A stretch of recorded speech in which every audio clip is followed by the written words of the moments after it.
Hi, Dolapo. Good evening. Hi. Hi, Bim. So great to be on your show. Thanks for the invite. Thank you. Thank you. Thank you. It's nice to have you on the BlueSitron Podcast. Welcome. And knowing that you also have your own podcast, so I feel, really... I know, we're kindred spirits in the podcasting world. Oh, I feel really lucky and privileged to have you on. Thanks, Bim. Thanks. Thank you so much. So, Dolapo, I would let you start with introducing yourself. For the benefit of our viewers, Dolapo is for our listeners rather. Yeah. Dolapo is a very good friend of mine, and we've known each other for a while now. I met her through another amazing friend, and she's just been. Dolapo is in the property business. I'm not going to say anything else. Dolapo, can you tell us who you are, your name, and everything else? Yeah, thanks, Kim. So it's Dolapo. People call me Dolly, and basically I got into property 12 years ago and started investing, sort of buying. I bought my first property with a friend, and she's now in property as well, full time. And then I did a few flips where you buy a property, refurbish it, put it back on the market to sell, and very quickly matched my salary. So I just thought, well, what's the point if I'm doing this for 1 or 2 hours a day, and I'm making this much? Then if I was doing this full time, then it should really work out. And it was a very good. It was a very good gamble in a sense, but I wouldn't say gamble, in that it was a very educated, calculated risk that I took. But anyway, 2 years later, quit my job, went into this full time. So now I have a company. I have two companies. One is a development company. It's called Citygate Property Development. And then following off the back of, so we do mainly refurbishments in that company, and the same business, refurbs, developments, that sort of thing. And then more recently, I set up Citygate Homes, which is the sort of management part of it, because now we have a portfolio of owned and managed properties. So we have all of them sort of managed by Citygate Homes. So that's pretty much what I've been doing. And then, of course, because of the lockdown, just like you, we set up a Property Mom podcast. And it's so interesting because the podcast really was, one day I was coming back from a training I'd gone for, and I realized that my life is really about being a mom, because I have two kids that are under 4. One is 4 and the other one is 2, and juggling life with them and the property business. I was just like, I should really talk about this experience, the whole property mom thing. But once in a while I'll throw in a few things about the kids, but mainly it's about property investing. So that's me in a nutshell, really. Mm-hmm. Oh, fantastic. Thank you so much. Yeah. Well, guys, you heard a property mom. Honestly, you need to go on a podcast. I have, and I'm just in awe. Honestly, if you meet Dolapo, you'd be like, okay, how can a mother be able, and the wife be able to put all of this together? It's amazing. I have seen Dolapo in action, so you know what I'm talking about. It's not easy. I have seen her in action myself. Oh yes, it's amazing. Yeah, didn't I have the baby, or the first time we met? You did, yes. Oh my God, yes, I had the baby with me, and we were talking business. And you were looking at me like, what? Yeah, it's mind blowing. Yeah. So honestly, I just I was in like, oh my God, this is one heck of a woman. Thank you, babe. So it's very nice to know how you've actually ended up in this sort of career path. Where in oil and gas before you moved on to property. Like you. Mm-hmm. Mm-hmm. And very interesting, because people always think, okay, oil and gas. But you left oil and gas and you waved it goodbye. And, and I never looked back. They never looked back. That's a very good question to ask, because indeed when I was in oil and gas, and I was really excited when I got the job, it was one of the bigger multinationals, it was an exciting experience. And I did enjoy my time with them. But one of the things that I struggled with throughout, and I don't know if you had this, in that I was very excited to go into the corporate world. It was really my dream from when I was young, right? Even though my dad was an entrepreneur. So this entrepreneurial thing, I really picked it up from sort of the lessons he kind of always, sort of imbibed that in me. But I always wanted to be in the corporate world. So while I was in corporate, I enjoyed that experience, but I also had some major challenges within it, which I'm not sure if you've experienced, where, there was a particular year where I had put so much effort into I knew this was supposed to be my promotion year. You know how sometimes you kind of know how the cycle works, right? You've been in the role for about 1.5 years, 2 years. If you do really well in this year, you will get that promotion. But then all of the work, traveling, late nights, everything, putting my effort into it, that year there was a major, the company ran into a major issue, which, I guess it was one of those types of black swan events for the company, and it really impacted their bottom line. And because of that, there was a freeze on all jobs, freeze on promotions, freeze on, on any increases. And I just thought, all of this effort, and for nothing, effectively. It was like, well, I'm sorry, maybe try again next year. And I just thought, I didn't quit my job that day, obviously, but I realized I needed to take more control of my life, at least my financial future. No, honestly. I'm laughing because that sounds like my story. Yeah, so that's... Well, we live and we learn, and we live the day. Yeah, indeed. So it's interesting. That point is that at some point I realized, okay, I want to leave this, and I started looking for other options. And this is the thing about getting into education. I started researching about how to get into property. I knew I was going to go into property. It's always been a dream of mine to build up assets anyway. But what I didn't realize was that I was going to end up quitting my job like straight away. Like, I thought it was just going to be something I'd be doing alongside. But I really found that I had a massive flair for it, and that I loved it. And this is 10 years on, and I love because I say property meets you where you are. Like, if you want to go big, you can go big. If you want to keep it simple, you can keep it simple. You just find what works for you. If you want to do it along with your day job, you can do that. It just meets you where so property investing, I feel like everybody should be. I'm like a major evangelist for it. So wow. Okay, this is, like I said, I guess we all sort of had that experience where you put in so much, you bend your back, you do so much, and then you're just informed, let's try again next year. And next year, and you start to wonder, what, it's high time, start looking after myself type of, thing. So I think you made the right decision. And I mean, look at how well you've grown in this business. I'm gonna ask you the skills that helped you to grow, but just looking at or listening to you, the education, learning about it. That's I'll take that as one important aspect. Any other skills that has helped you grow within the property world? Within the property world. So I would say education and constant, of course, as you said, constantly educated. So I'll come to a story about last year that sort of impacted my business this year. And it's all about this whole education, because I read a lot of books. And in fact, at some point I couldn't take time to read, so I listened to a lot of books, right? And I think it's very important as an individual to constantly be self-improving. So whether it's not just about your business, personally, in all the different spheres of your life, just constantly be trying to be improving yourself. So even spiritually, because everything kind of ties into you being a whole complete person, right? So one of the books I was reading, which I recommend for anybody who's in business, especially if you're in business that's not interfaced with anything digital, is a book called 24 Assets. It's by a guy called Daniel Priestley.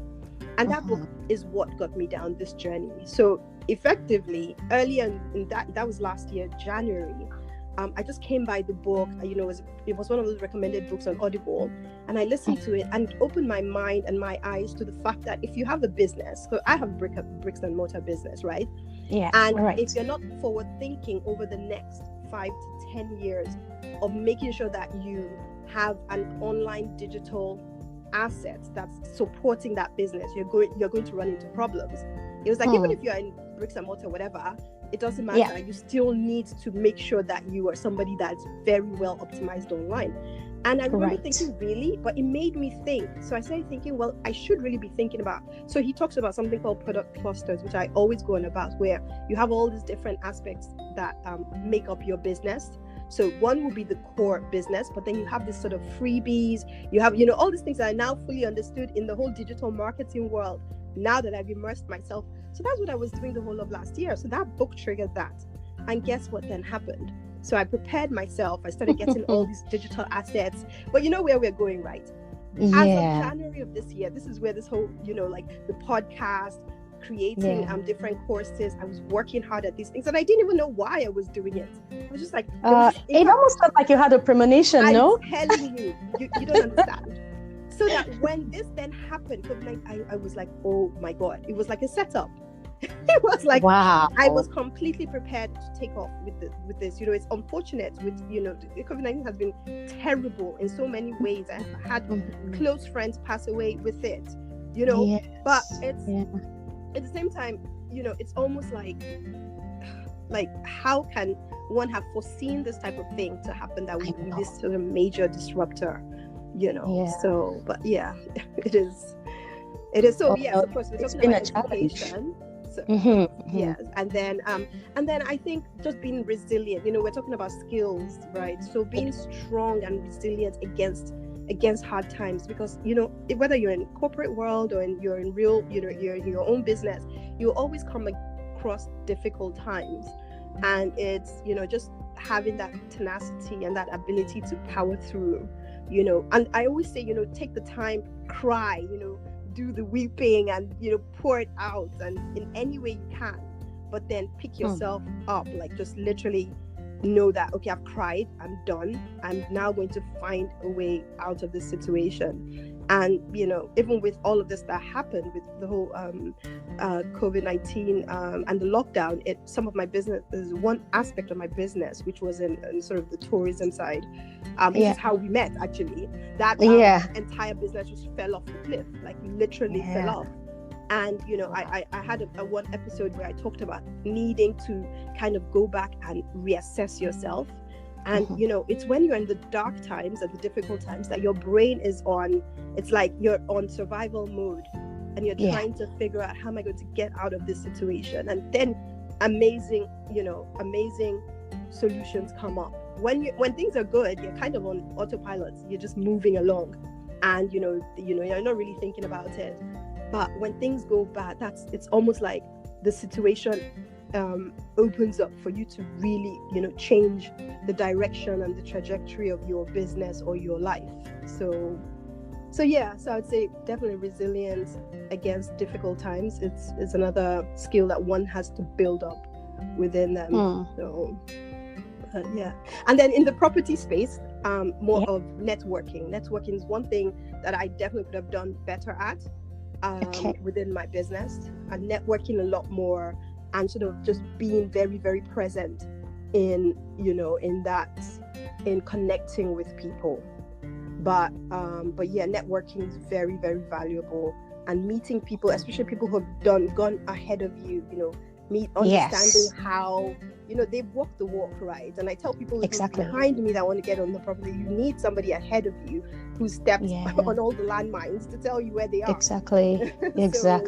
So that's my thing. It's making sure that you're constantly speaking to people who are 2 or 3 steps ahead of you. So wow. Honestly, already I have learned even a whole lot more just speaking with you, and I picked something from what you said. No matter what it is, wherever and whatever, pick yourself up. I think that's just very powerful, and having that resilience, that's super powerful. And I think it's very poignant in these times of this Corona COVID period. Everyone is going through challenges. People have lost people. You have lost some people, as you said, and businesses have been impacted. And if we start looking at even different regions globally, some places don't quite still get it, because coronavirus may not even be what would be their challenge, but their day-to-day life activity has been impacted by this coronavirus. We're talking about people that, if they don't get out of their house, they will not have food on their table at the end of the day, So it is picking yourself up and having that resilience. It's so, so important, And for our listeners out there, it's not perfect for anyone, of course. And whatever challenges it is, especially during this time, we just need to pick ourselves up, So thank you, Dolapo. Thank you, Dolly. Thank you so much for that. So it sounds as if you've done it all, right? I do not know, but is there any challenge that is coming up that you feel you're looking to take up and crush? Anything else out there for you to win over and just, crush it and make it happen? So I think one of the things, and this is from somebody that I met recently, is, constantly trying to expand yourself, right? So I have some of these projects that I call my bread and butter projects. They're very simple projects to get into. The residential development. You buy the property, you remodel it. I always say, and this is one of the key learnings I picked up very early in my property journey, is if you're going to be investor, be an investor. If you're going to buy property and just buy it and hold, that's a strategy and that's fine. But if you say you're an investor, first of all, never use cash alone, because you're not an investor, you're just buying property. Always use the power of leverage, and leverage meets you again at any point. If you're risk averse, then you don't have to do the full whack where you go like 70-80%. You can do 50%, but at least let your money work harder, because especially in London, if you're not using leverage to buy property, i.e. like a mortgage or some type of finance, then the valuation on the cash that you put into the property, by the time the return on investment is very low, by the time you look at rental yields.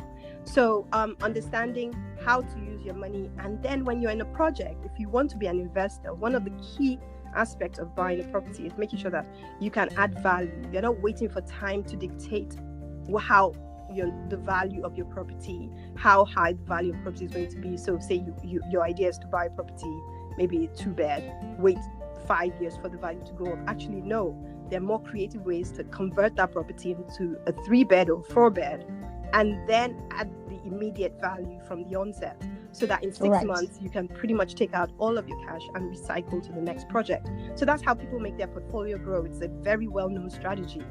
So that's what I've employed over the last 5 or 6 years, once I had that initial capital to build up. And I've only had to top up in every other project, because I'll go in 6 months later, I can pull out my cash, move into the next project, that sort of thing. Wow. Okay, so that's what I call the bread and butter. But then I got a church a number of years ago, which I really wanted to do something with, but the location is really far away. And when I say I bought a church, it's like the most beautiful thing you've ever seen, but it's been empty for ages. And I had thought that this year was the year that I was going to do something with it. It was 2020. This is the year. And, from last year, I started going up there, because I bought the church just as I was about to have kids. So, I got pregnant shortly after, and then the babies and everything just pretty much derailed that project. And I just had it there. So I've been working with the council, and that is like the big project. I'm working with the council to see where to take things forward. So I'm in discussions with the council about what I'm going to do with that property, and so that just basically watch that space as to what becomes of that. So those are the main projects that I have at the moment. I literally had just come out of COVID out of 2 projects that were quite strong projects just before COVID hit, and the timing could not have been better, in that the market last year, I kind of knew was the time to buy. You know how it is if you're in the market, and because I buy mainly in auction, I can almost tell where the market is going just from what's happening in the auction room. Because the auction, I said this to somebody, and the guy said, yeah, actually that's very true. Where the auction, what happens in the auction is almost a predetermination of what's going to happen in the market.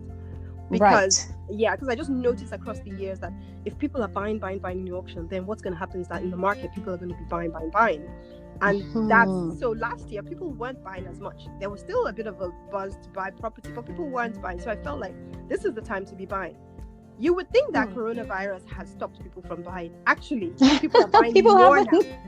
Are you serious? It's so bizarre. It's so bizarre. Oh my God. I'll give you an example. Where last year. I bought a property around August, September. On the same street, a property came in the auction just last week, and I was monitoring it because I thought, well, that property did very well. I was able to add value very quickly, and like 25% markup in London. So so I thought, I need to find a property on that same street. This property went up by like 40K from what I paid for it last year in a downturn market. Oh my God. Yes. Wow. So people are buying right now. So I would say I'm just looking and watching, because I always feel like if there's a frenzy to buy, they just wait and watch and see what's happening. So oh my God, that is that's eye-opening. That's very interesting. It is. Really, Corona times, people are wow. Yeah, they are buying. Wow. And not just local investors, foreign investors, and international, people are buying. I guess because they feel like this, with everything that's gone on with the lockdown, that the market is now poised for you to pick good deals. What I'm seeing, because I got in the last recession, right? So it was 2008 that I got in and I bought the property. And I'm seeing the differences that in 2008, there was fear in the market. People were not buying. People were scared. Everybody, the financial crisis, banks had withdrawn a lot of loans. And so the market was tight. And so getting loans was very difficult, number one. Number two, there was a lot of stock on the market. So there was a lot of properties. I remember once, because I was always looking at Northwest London, Central London. There was once in one auction, there was 44 properties in a certain area, like in Maidavale. Imagine Maidavale, prime, wow. 44 properties in the same auction. Now, if you find one property, you'd be lucky. Do you understand? So stock levels now are very, very low. Because people don't need to sell. There's no, right now, people have, because of all the quantitative easing and government policies, there's a lot of cash in the market. There's a lot of cash out there. In the market, so, I see. Yeah, and nobody has to sell. They've protected us against the impact for now. So let's see what happens on the back end of the year when things really start to, when, the government, all the money starts to weed out, then we'll really see what's going on. So yeah, let's property business. This is so eye-opening. Guys, visit Property Mom Podcast. You will learn a whole lot more. A whole lot more. No, this is amazing. Honestly, I'm enjoying it because I'm taking it all in. I mean, clearly I'm not in the property world. I'm looking to learn bits and pieces here and there from you. And I mean, of course, we'll probably talk about this later because my goodness, there's so much going on. I mean, it's quite interesting to know that people are really, really purchasing right now during this lockdown period. And it's not even just locally, international people from outside are also coming in and investing. That's really interesting to know. Wow. So no, this is an amazing challenge that you're already taking on and already crushing. You're already crushing this all. Okay, Dolapo. This is all nice and good. I want to find out one thing. I mean, I don't think I'm the only one that wants to find that out. We already know that, you're behind this, property portfolio. You're in the property industry. You're doing so well, and you've built up, quite an enviable portfolio for yourself. And you're strong. You're spiritual, and all of that. We get that. So, and you're a mother. Most importantly, your mother and your wife. So tell us, who is Dolapo? Is there something else we don't know? Who's the woman behind all this? There's got to be more. There's got to be something that you can share. Something you can tell us. Who's the woman behind it all? You're really digging deep, right? Yeah. Hey, why not? Why not? So I think, tell us. So in terms of motivations, I'm deeply, spiritual is, I feel like everything that I have is from the spirit effectively. So it's like, I'm very much a spiritual person by nature. And I really, I take everything quite seriously in that respect. But in addition, I'm also, as you know, wife, mom, and I take family life seriously as well. So, that is also core to me as a person. So, my family knows that very much, that, my husband is here shaking his head.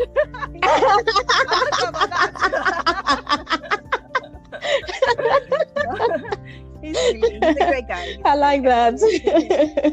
So family, definitely that. But I take, I'm also very much a people person. Like, I just love people, and I like, I'm very sociable, like going out, like just spending time getting to know people. That is really core to the type of person that I am as well. And, I think ultimately, I'm a businesswoman. So, business is core to me, especially since I've immersed myself completely in it. So, I feel like I'm also blessed. Hi, Dolapo. We sort of lost you. Are you there? Yes. I said yes. Okay, you're back. Yes. So I said I feel like I'm also blessed with foresight as well, because over the years I feel like there's there's that kind of understanding of what's to come, and just making the right decisions, and I feel like I could definitely have been more of a risk taker.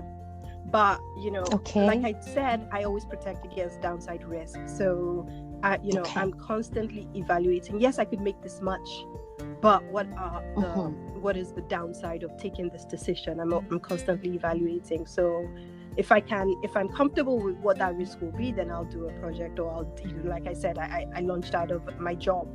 But, I always say, when people ask the question, how did you have the strength or the bravery to be able to do it? And I say, it wasn't that brave, because I'd already matched my salary, but at least almost matched my salary by the time I was leaving. So I already had proven to myself that I could earn income on my own without needing to rely on my full-time job before I then launched out.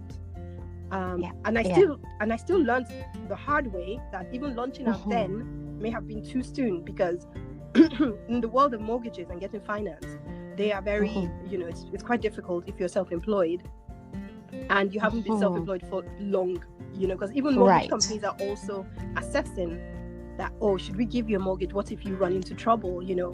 The stats about setting up a business, right? And so they are also watching to see that they don't want their financial investment in you to be lost. So it's so these are all the aspects of being a businesswoman that one has to consider. So I think fundamentally those are the core. That's the core of me, in terms of who I am. Yeah. Wow, Dolapo, I can never get enough. I know.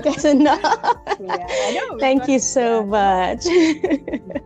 Well, thank you so much, Dolapo. This has been amazing. Honestly, I've learned a whole lot, and I do hope our listeners are, you guys are picking up on this conversation, and you've learned quite a lot. And to be honest, you would learn a whole lot more if you go to Dolapo's podcast, propertymom.co.uk, and you get to see Dolapo, and you also get to hear Dolapo. She's got this very, very lovely website. I just love it. It's just lovely. So Dolapo, before I let you go, you've got to give us just one last parting advice for our listeners. What do you have for them? Yeah, so parting advice, I definitely will say, for the listeners, so I know a lot of people don't, people are getting more savvy about their financial future. But, I feel like we should definitely, I'm also speaking to myself, is we should definitely take more responsibility for our financial education and taking responsibility for our future, and not just relying on our, what I call the single income risk, which is where you just have your salary and you're just relying completely on that. I feel like you should definitely be building assets for the future, leaving a legacy for your children. I know most of us are that way inclined. If you're a businesswoman, even if you're working in corporate world, sometimes you are thinking, but you're busy. People are busy, and it's sometimes difficult to earmark time to really dedicate to building up assets. But it's very crucial that you end up building those assets while you're young, so that as you get older, you have something to kind of rely on. So I feel like, my own parting advice, in addition to say being strong and being resilient and all of that, is just really take responsibility for your financial future and put building blocks in place that you will meet in the future. It's almost like you're investing for your future. So future plan effectively. So that's just my parting advice. Investment. It's a useful one. It's an amazing one, and thank you so much for it. And I mean, you actually say that. I had a guest recently, Ruki, and she said almost the same thing as well. But hers was also, I mean, just as you're in property, she's in finance, and she was very much about educating people, especially women, about their financial future. Responsibility, yes. Exactly. So no, this is amazing.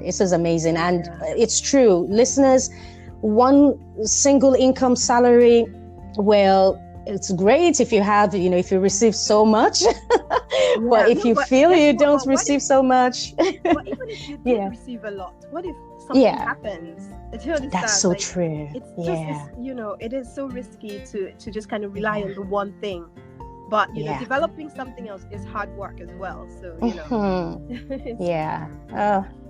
you can't have it all. We can't have it all, but we can try, and that's the powerful part of it. We should try. So it's super important. And honestly, I really love that. And on it, thank you. I don't even know what to say anymore because this has been so enlightening and inspiring. Yeah, go ahead. I was going to say that, it's funny that with digital technology now, it's actually easier than it has ever been to kind of have this sort of side hustle, isn't it?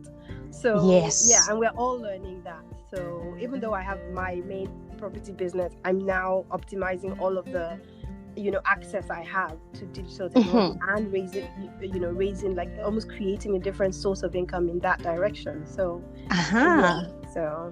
Indeed. Exactly. Well, thank you so much, Dolapo. It's been amazing having you here. And honestly, if I could have you here every time, that would be amazing. I'm sure I can. I'm going to milk this opportunity. I'm sure I can. So definitely, I mean, there'll be more episodes where, we will talk more. I mean, maybe we would probably take it one at a time, talk about your tourism side of business and talk about, educating people on property and things like that. So, I mean, we're looking forward to that. And we'll also have sessions where we'll have about 3 or 4 people and, where we can have this 4-way conversation on property and also on different industries and how it's all married together, So this is just amazing. I almost don't want you to go. I've enjoyed it, Bim. Really thank you. Thank you so much. Well, listeners, thank you very much for your time, as always, today. And we look forward to having you again in our next episode. And we thank Dolapo, Dolly. That's what sometimes I love to call her. And that's what most people call her, actually. We thank her for joining us today and, giving us a little bit of an insight into who she is and as an entrepreneur, as a mompreneur, as I like to say, and she also calls herself, giving us a little bit of an insight into her life and especially her career side of things. So thank you very much for listening. Thank you, Dolapo, and thank you. And here we're signing up from BlueSitron. And have a happy listening. Take care. Bye.